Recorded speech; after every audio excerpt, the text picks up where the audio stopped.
Why are the Jewish people in Israel today? Is it random? Is it a coincidence? Or is it destiny? What's happening in Israel today is the culmination of Jewish history.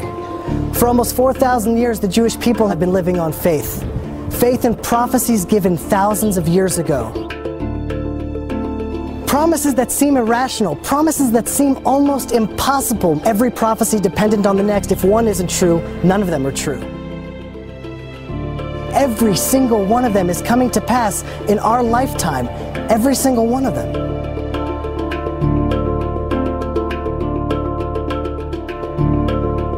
The first promise to Israel was made to Abraham, an eternal covenant. And I shall establish a covenant between me and you, and between your offspring after you throughout their generations, as an everlasting covenant. The Jewish people are the only ancient people alive today. The Assyrians, the Babylonians, the Jebusites, the Canaanites, all of them are gone. Well, no nation has survived such scattering and then remained a nation. They became assimilated, and eventually any trace of the original is gone. We, an eternal people, stand alive today. We also know that if the Jewish people don't live a godly life in the land of Israel, we're promised to be scattered to four corners of the earth. Which is, guaranteed to cause an extinction of any people. Scatter people around the world, they're going to be gone.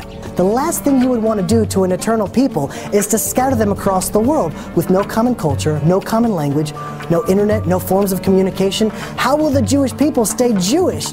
How will we stay eternal if we're scattered across the world? And yet, that's exactly what happened.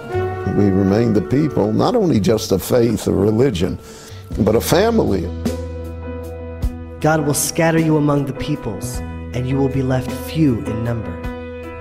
The most recent census numbers the Chinese people at 1.3 billion, plus or minus 12 million. 12 million, that's the entire number of all of the Jewish people worldwide. We're a statistical error when just counting the people in China. That's how small we are. The fact that we're scattered and small, and we've been subject to the greatest hatred in human history. The Torah tells us the atrocities and the curses that would come upon the Jewish people throughout the exile. And you I will scatter among the nations. I will unsheathe the sword after you. No one has suffered as we have suffered. No one has been as persecuted. Anti-Semitism, the oldest, most universal, intense, irrational hatred in the world. If it was pogroms, crusades, the Inquisition, Muslim oppression, nation after nation, religion after religion. And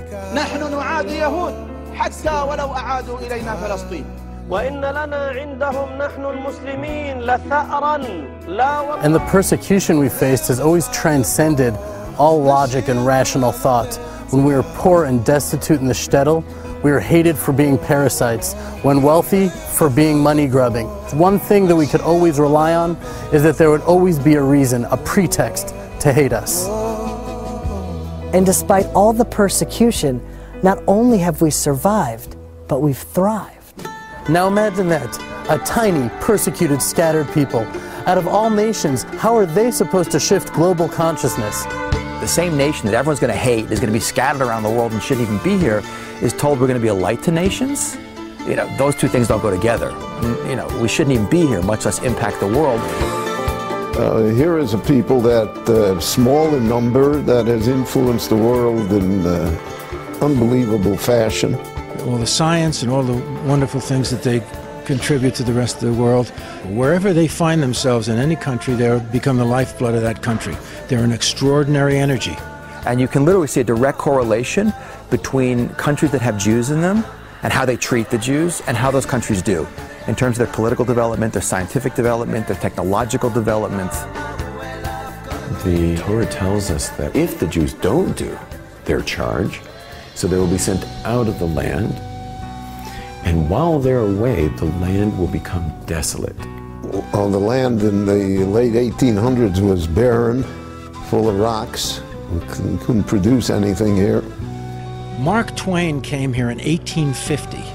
He talks about all these places that he tried to pay respects to. He was saddened by the fact that it was a desolation. Nothing grew here. The land would lay desolate, and your foes who dwell upon it will be desolate. Now, to understand the impossibility of that promise, you have to understand the geographic map of biblical Israel. All the ancient pathways cross through Israel.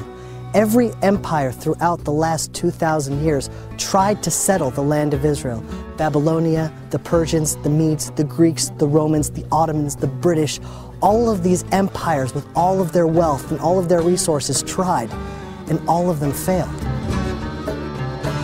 So you think land is land. Either it will be fertile or desolate. Either it will bear fruit or not. But the land of Israel plays by an entirely different set of rules. Then we're told that when the Jews return to the land of Israel, the land will start to flourish again. It'll blossom.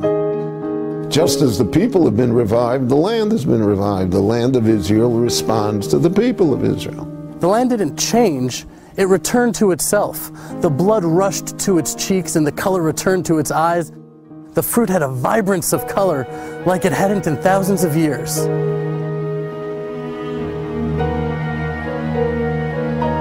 And the Jewish people, we've returned to ourselves as well. We're finally tending the soil and working the land once again. It's a living miracle. Those people who spent their whole lives irrigating and digging an oasis out of this desert.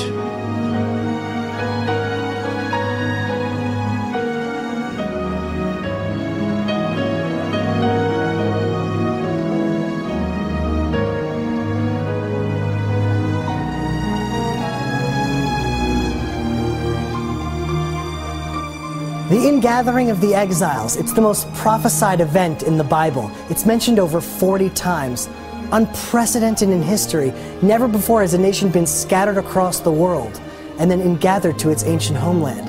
And yet every single prophet mentions this miraculous feat that will happen. Behold, I will bring them from the land of the north and gather them from the ends of the earth. Among them will be the blind and the lame, the pregnant and the birthing together. A great congregation will return here.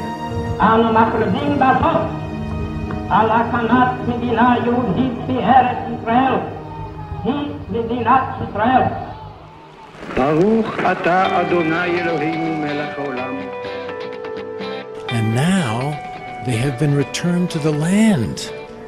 And the land is still carrying the names of the great history of this people. It's unbelievable. Today in Israel, you see universalism.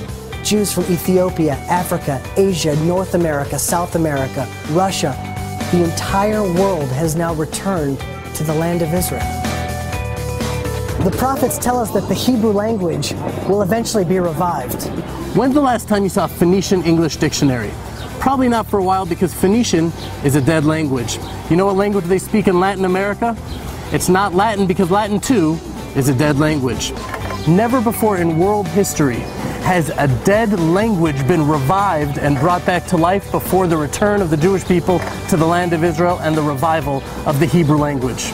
The Hebrew was always preserved in rabbinic writings and the prayer service, but it was not the lingua franca. It isn't what people spoke. What we don't appreciate is a whole country of close to 6 million people today who speak a language which no one spoke 100 years ago. It's resurrected, like the Jewish people back in their homeland. Now, after the most inspiring comeback story in world history, after building the most moral and innovative democracy in the entire Middle East, you'd think that Israel would be supported and held up as an example. But we see that the UN, a representation of all the nations in the world, condemn Israel far more than any other country on the planet. And I will gather all nations against Jerusalem to battle. The only country in the world that its destruction is being called for by a member state of the United Nations. That its national movement, Zionism, was declared racist and illegal by the United Nations. That its capital city, which is arguably the oldest capital of any country in the world, is not recognized by any country. And there's many, many more points.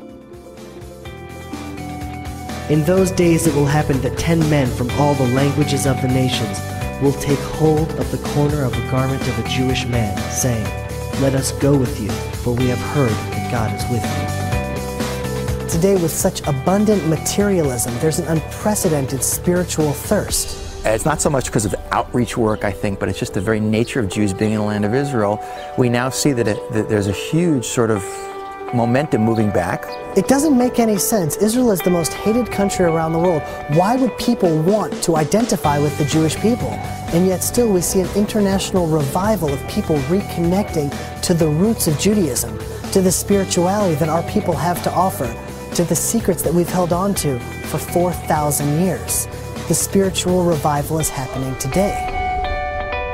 As Israel becomes increasingly isolated in the world, there will be those who stand up for Israel with the faith and integrity of Abraham, and they will make all the difference. Israel was founded 3 years after the Holocaust. 3 years after 70% of the Jews were destroyed in what is exponentially the largest slaughter of any people in human history. The remnant trickled back against the will of the British, okay, with no support from the world, into a desert piece of real estate with no natural resources, no infrastructure, surrounded by millions of hostile Arabs in a constant state of warfare, terrorism, economic blockade. And think about it, within a few years, the desert is exporting fruits and vegetables to the rest of the world. That Israel is the only country in the world that has more trees at the end of the 20th century than the beginning. In terms of high-tech per capita, the most in the world is in Israel, done in less than 40 years, with no natural resources, constant war, terrorism, economic blockade. It's unbelievable, but people just don't see it because we've gotten used to it. It's Jewish history. It's all supernatural. We were given these visions and promises thousands of years ago for our time and for our generation. Every single promise has come to pass.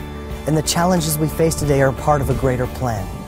Biblical destiny, human destiny, is unfolding today in Israel. A worldwide movement is growing stronger every day, and it is your opportunity to join the greatest revolution in human history, Israel.